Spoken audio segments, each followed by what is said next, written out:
Saya nggak mau terlalu dilarang-larang, tapi saya dibekali dengan value, dengan nilai-nilai yang baik gitu. Jadi itu adalah sebetulnya menurut saya ya benteng pertama dari berbagai pengaruh-pengaruh negatif Value di luar itu ya. sana. Iya. Kalau kamu jadi diri kamu sendiri, kamu menunjukkan aura positif gitu ya, kamu pasti bisa diterima gitu.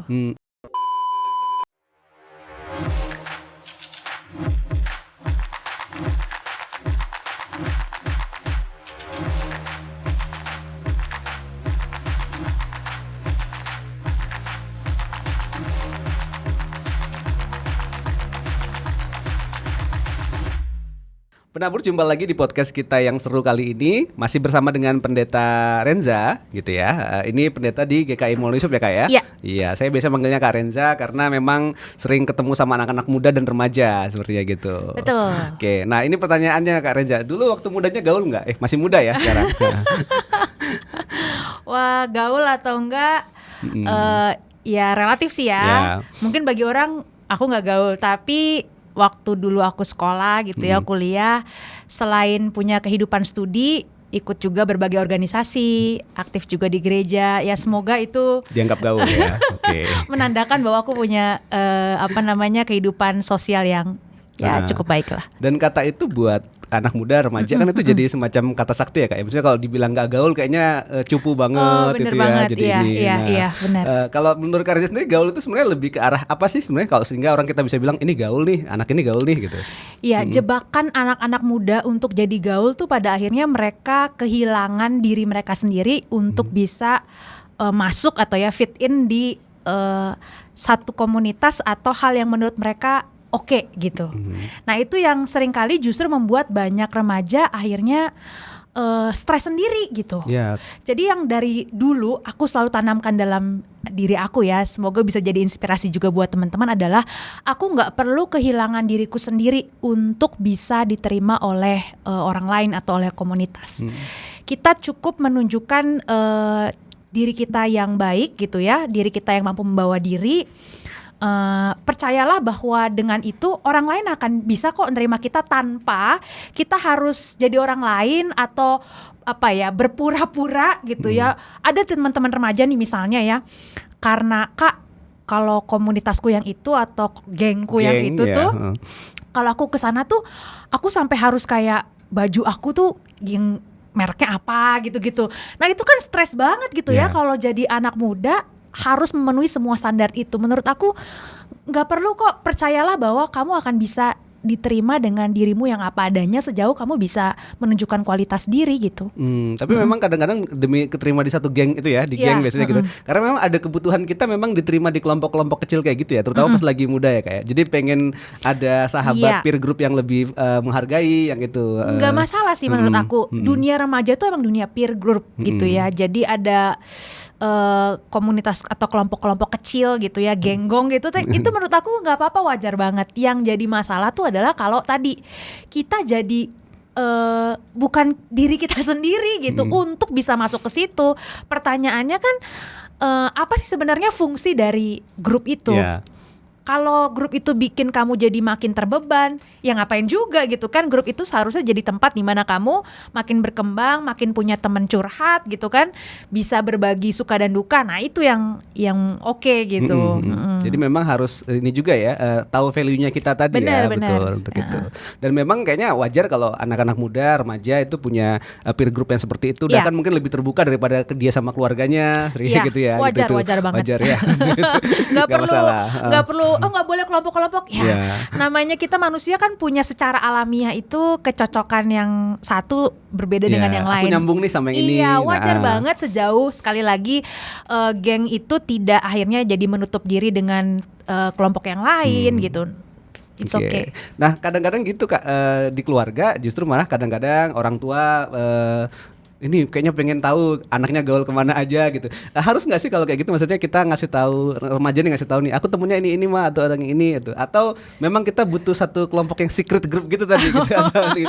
Karena ada yang mungkin suka juga ya orang tua anaknya mungkin lebih karena di keep jadi lebih di rumah aja gitu ya, atau mungkin kadang-kadang ada yang boleh kok anak teman-temannya datang ke sini ngobrol gitu. Nah baiknya gimana sih antara ngobrol di keluarga dengan di gengnya itu tadi kalau kayak gitu? Ini saya belum jadi orang tua ya. Ya betul.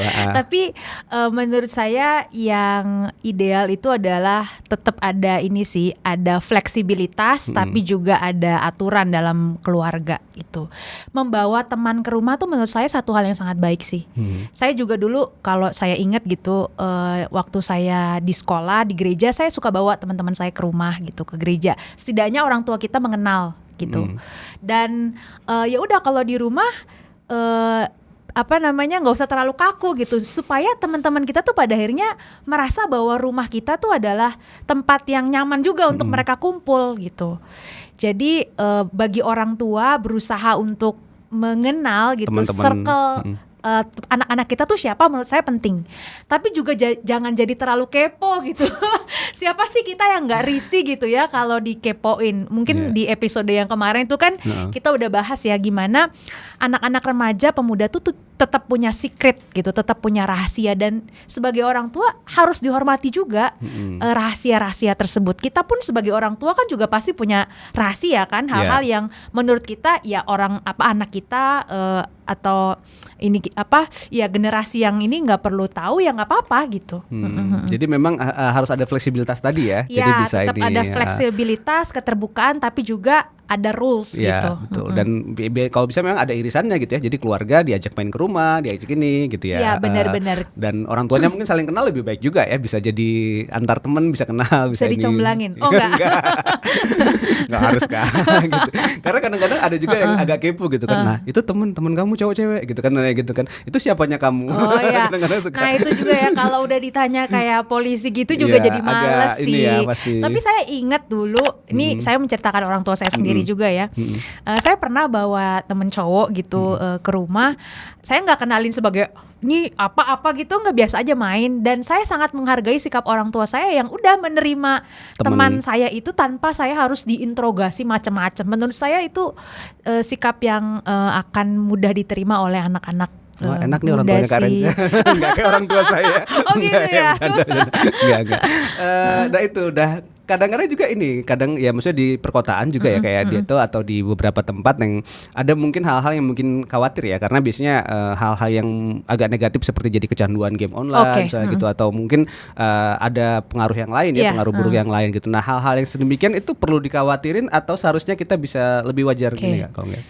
Jujur kembali lagi ya, saya belum jadi orang tua. Ya, ini remajanya deh gitu. Tapi saya mendampingi anak-anak muda di gereja kan. Bahkan saya yang bukan orang tua pun punya kekhawatiran itu gitu. Ada banyak hal-hal berseliweran di luar sana ya yang bisa menjerat atau menjebak teman-teman remaja pemuda yang sangat kita kasihi ini. Gitu. Tapi prinsip saya adalah sebagaimana saya dulu remaja pemuda, saya nggak mau terlalu dilarang-larang, tapi saya dibekali dengan value, dengan nilai-nilai yang baik gitu. Jadi itu adalah sebetulnya menurut saya ya benteng pertama dari berbagai pengaruh-pengaruh negatif value di luar sana. Iya. Jadi mau orang tua, guru, gereja larang kayak apapun gitu ya, anak-anak muda akan selalu punya cara gitu untuk menemukan apa yang menurut mereka menarik gitu. Jadi menurut saya filternya bukan di luar, pertama-tama tuh dalam diri si anak remaja dan pemuda itu sendiri dulu. Jadi harus gitu. tumbuhkan value itu tadi di dirinya ya. Jadi mereka dikenalkan tentang apa yang baik gitu ya, apa yang benar gitu, terbuka terhadap isu-isu terkini, seks dan sebagainya, nggak perlu dianggap tabu gitu. Ya itu sih menurut aku. Oke, jadi itu dipelajarin dan ditumbuh kembangkan. Jadi dia punya pemikiran yang kritis untuk ini bener deh, ini kayaknya enggak deh jadi gitu. Jadi dia yang menilai sendiri gitu. Bukan berarti gini, saya selalu menghargai juga proses seseorang untuk bertumbuh ya. Jangan harapkan juga anak-anak remaja pemuda kita tuh tidak akan pernah terjatuh.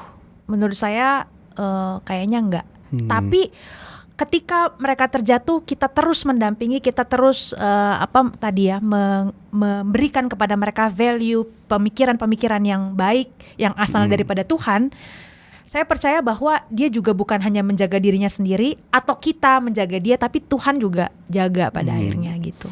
Nah, kalau bicara itu kan kadang-kadang ada pribadi yang ini ya, remaja itu ada yang agak introvert gitu ya, kayaknya kemana-mana takut banget kalau ketemu orang baru atau ini gitu. Atau ada juga yang malah ekstrovert, kayaknya sama semua orang bisa ini gitu ya.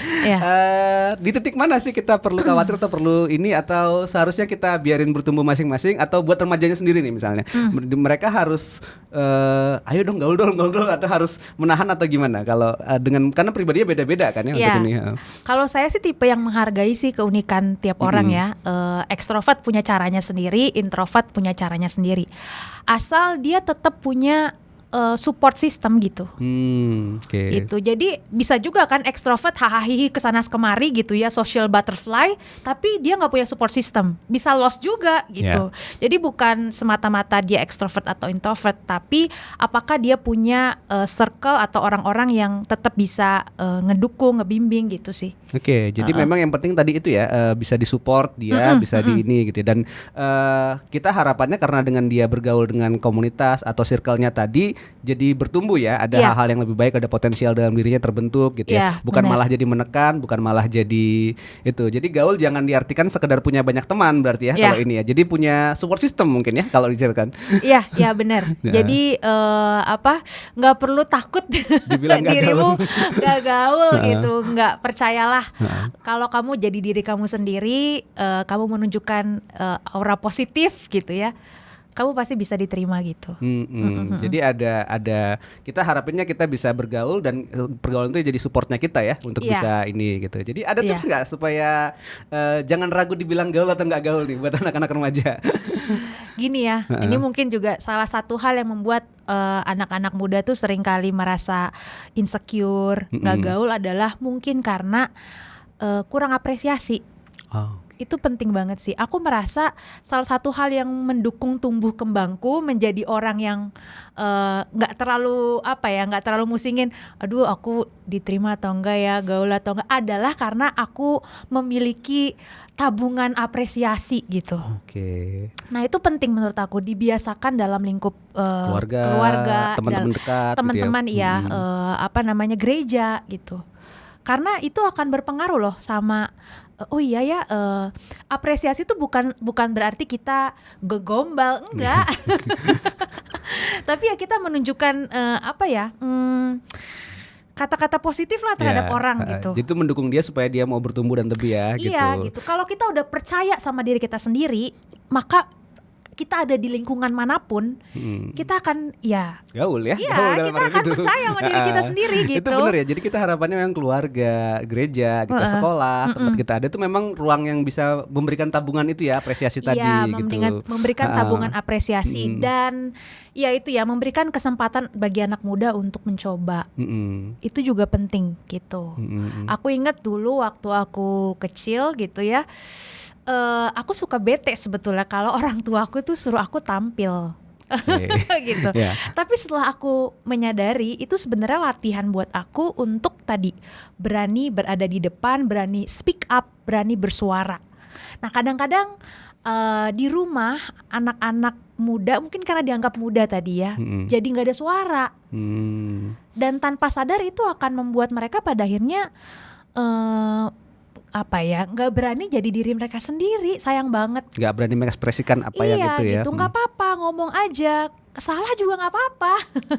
Dari situ sih menurut aku. Jadi dari latihan-latihan kecil, kebiasaan-kebiasaan kecil yang selalu dibangun di lingkungan di mana kamu berada, itu akan menentukan seberapa kamu berani gaul atau enggak gitu. Itu menarik Kak Renza. Jadi ini jadi juga ya buat kita, harapin kita gereja, sekolah dan keluarga itu jadi ruang yang bisa memberikan tadi ya tabungan apresiasi, memberi kesempatan untuk tampil dan mengekspresikan apa yang dia mau gitu ya. Jadi itu sesuatu yang memang perlu dibentuk nih. Yang buat teman-teman kita harapin kalau nggak ideal ya, maksudnya Iya. mungkin keluarganya belum itu atau gerejanya mungkin belum seideal itu gitu ya, atau mungkin sekolah mungkin kayaknya ruang yang seperti itu nggak ada. Kita coba mulai ciptakan lah ya sekarang ya. Bener, Jadi kita bener bisa banget. support teman kita gitu ya. Jadi ayo biar mereka bisa dapat tabungan apresiasi gitu ya. Jadi kalau dikritik tadi Iya, itu menarik iya. banget ya tips dari Kak Renza tadi. Jadi gaul itu nggak didefinisikan sekedar social butterfly tadi Iya, ya kemana-mana gitu. Tapi justru ada sesuatu yang value dalam diri sehingga kita bisa Yang kamu tunjukkan, kamu betul. berani menunjukkan Iya. value diri kamu. Sehingga kalau kita bisa bergaul dengan lingkungan manapun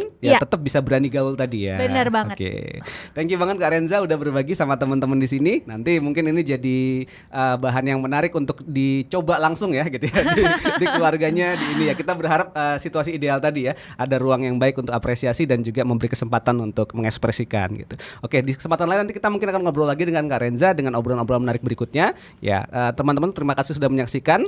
Simak terus podcast berikutnya dari Penabur Bandung. Kita akan ada dalam bahasan-bahasan yang menarik, inspiratif dan mungkin sangat berguna buat pendidikan teman-teman sekalian. Sampai jumpa semuanya. Dadah. Bye.